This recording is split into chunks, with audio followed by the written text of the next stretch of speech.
What's up, y'all? It's Yancey Strickler here from the Bento Society.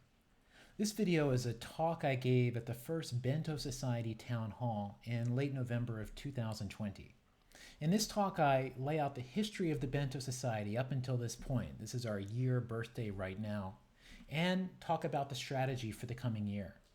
There's a bunch of interesting and new information here, so I hope you take the time to check it out. Now, the origins of Bentoism began back in 2018. I had been thinking about the question of how we define our self-interest and thought about the hockey stick graph, a chart where whatever it is that we want in life is growing so much, there's a line sloping up and to the right. And I thought, well, there's this larger picture, this bento, as you can see in the top right. I wrote beyond near-term orientation at the time. Now, the first day I had the idea, I made a video to try to explain it. And here it is. Let's watch it together. So today the world tends to operate according to a theory of radical self-interest, that everyone out there is looking out for them. And we picture self-interest in a very familiar image. We see a graph, and along here we have time, and over here we have sort of self-interest, which is wealth. So this is you. Let's say this is now, you right now, and you're trying to maximize this. You're trying to create the graph that goes up and to the right.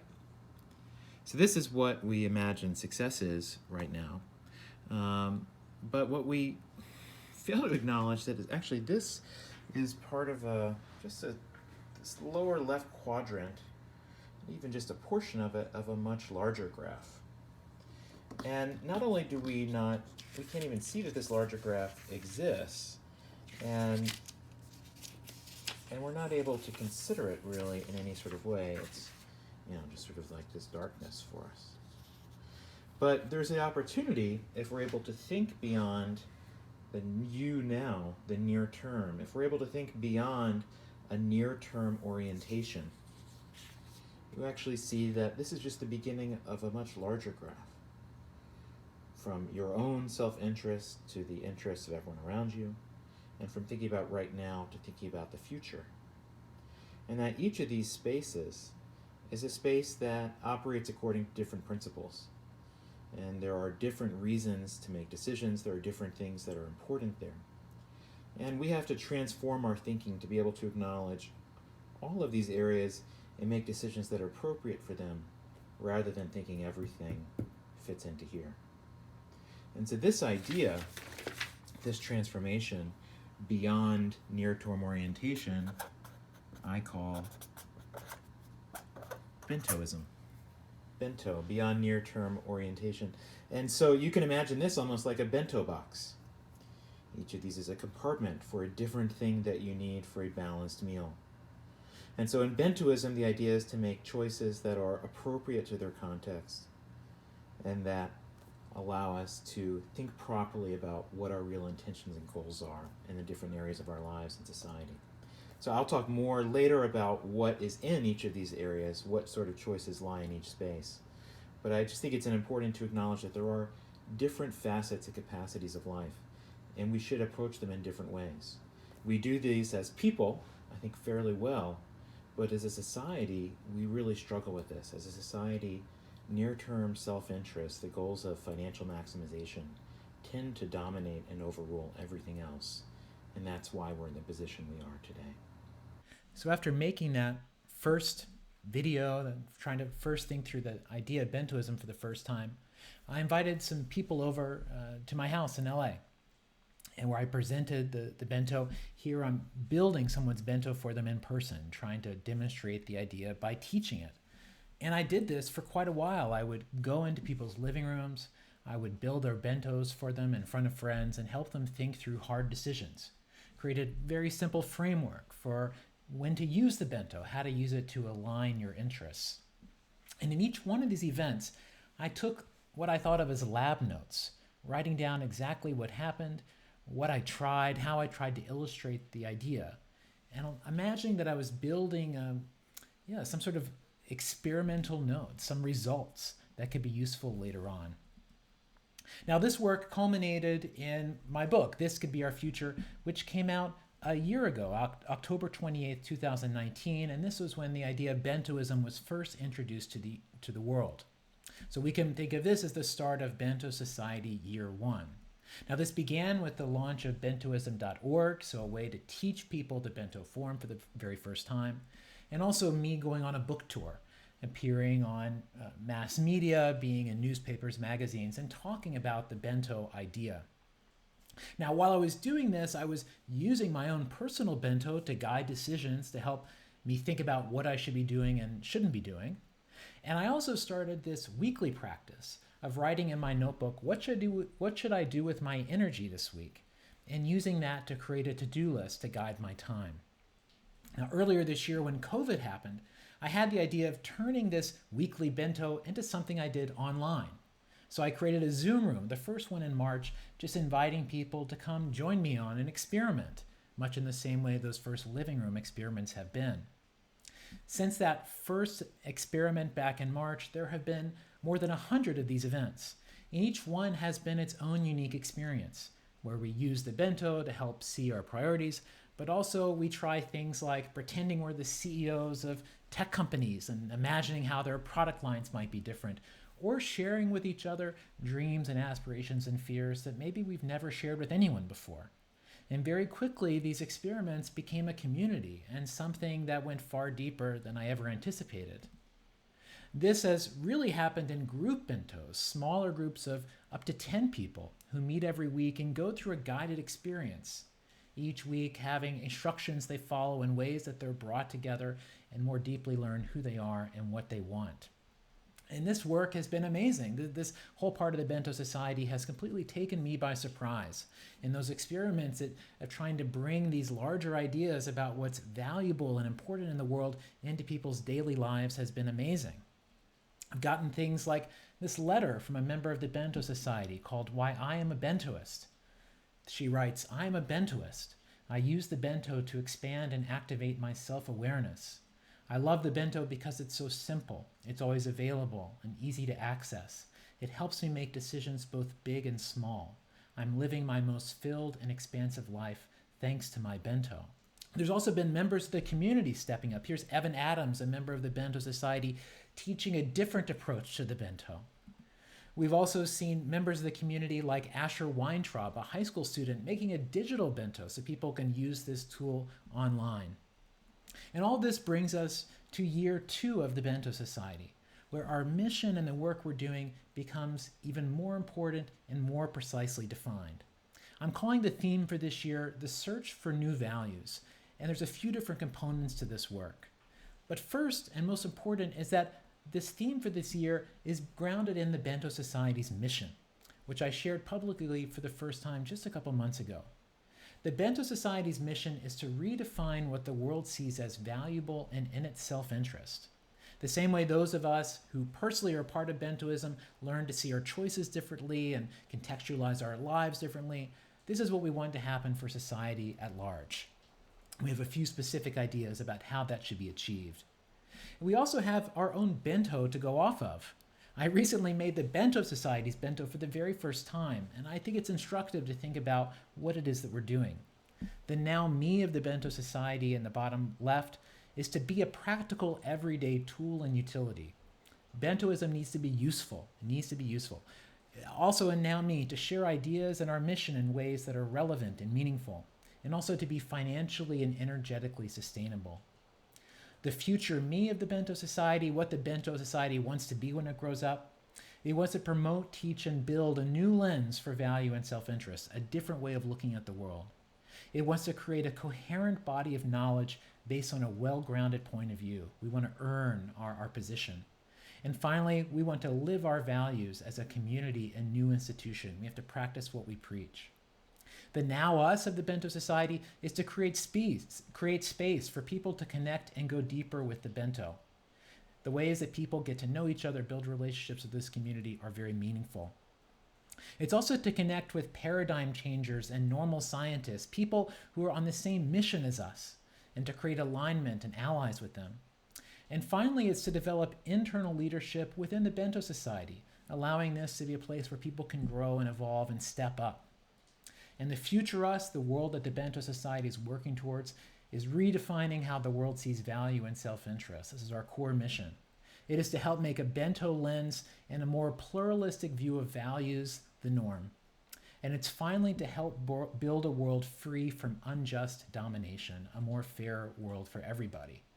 This is what's guiding our thinking. This is how we're deciding what to do and what not to do.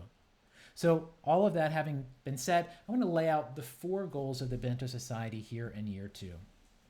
So number 1 in this theme of the search for new values is to research new values. Now you can see this work in some recent blog posts I've shared, Rethinking Self-Interest, which goes into how we've defined self-interest over history, or a recent post, Data is Fire, talking about how data and information can be used to reorder our society. This is the direction that the research of Bento Society will go. It's about how we move from this old form of value, of financial value, being how everything happens, to instead a world where we make decisions based on what's good for a community or for purpose or a sense of tradition or fairness. New values enter our decision making. Now, there's a book I reference often called The Structure of Scientific Revolutions by Thomas Kuhn, which is about how the world changes and how people change their minds. This is the book that instituted the idea of paradigm change. And Thomas Kuhn talks about there are these new paradigms, new ways of seeing the world, but they become only useful once something called normal science happens, which is people try to practically apply these new theories to the real world, and they find out how they actually work. Now, this is what I believe the bento can be so helpful with, that the bento is a map to what's valuable, the bento is a map to our self-interest, helps put some structure and some order to these new values and how the world is changing. So to help understand this more deeply, I'm going to be talking to experts, academics, authors, CEOs, people who are doing this work. And so one of my focuses in 2021 is going to be interviewing at least one of these people each week and sharing with you, the Bento Society, the things that we learn and building this knowledge base and this movement on a weekly basis. So part 2 of the work of the Bento Society in year 2 is the Bento Society Monthly Forum.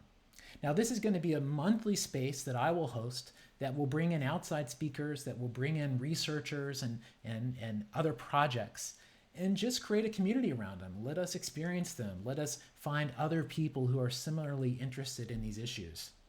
This year, the focus will shift for me from doing the weekly Sunday bentos to doing these monthly forums and trying to create a real high-level experience for everybody.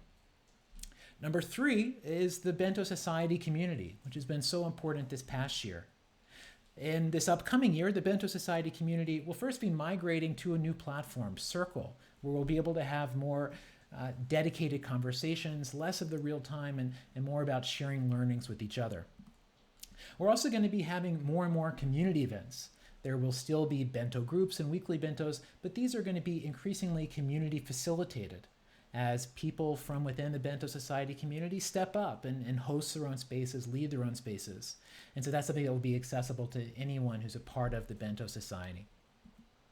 The 4th part of our search for new values in 2021 is that the Bento Society will be giving grants and support for the first time.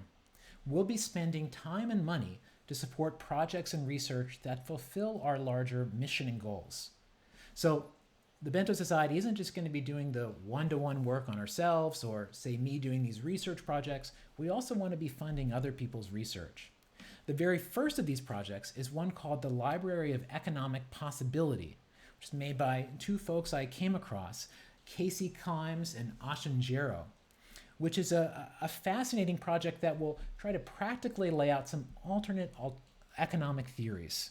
So co-determination, basic income, land value tax, job guarantees, etc. It will try to analyze these ideas and practically determine what kinds of economic outcomes do these theories produce. Where might they be preferable to what we currently have? Or where does the current system actually outperform these other models? But really trying to take a rational research-based approach to modeling out what are other economic possibilities. This project is one I'm very excited about and is emblematic of the kinds of projects that the Bento Society will be supporting. We've given Casey and Ashen a grant of $1,500 to help them get going. And my hope is that we'll be giving grants like that on a regular basis here in the coming year. So these are the 4 areas of focus for the Bento Society in 2021. Research new values, the monthly forum, the community being supported by leaders within the community, and finally this new focus on grants and support. Now, to make all of this happen, there will be another change, which is that the Bento Society will be supported by paid memberships for the first time. To date, I've been doing all this work just for free, just because I've been enjoying it. But for this to professionalize and take the next step forward, it's going to need some money behind it, and it's going to need a greater commitment. Now, there's just going to be 2 very basic tiers. You can be a Bento Society member, or you can be a member and join the group Bento, be a part of the smaller groups. And for both of these are going to be pay what you want. I'm not going to set any price here. If you want to choose to come in for just $1 a month, you're welcome to. Everyone's economic situation is different. I'll have suggested amounts for each of these, but to me, the spirit of this is not about any kind of economic upside. It's about making a pledge to be a part of the shared community and pooling our resources to make these larger changes happen. So this money will be used to pay for the cost of the Bento Society, which I've personally been picking up to date, to professionalize the Bento Society, paying people for their time, bringing on paid help for certain areas that really need it, and also to pool this money together and use it to give grants to other projects that we care about and try to manifest this larger world. Now, when I first wrote my book, This Could Be Our Future, in my very first proposal, I had that on the very last page would be a date, 1 year after the publication date of the book, and then a location, and then a URL for people to sign up.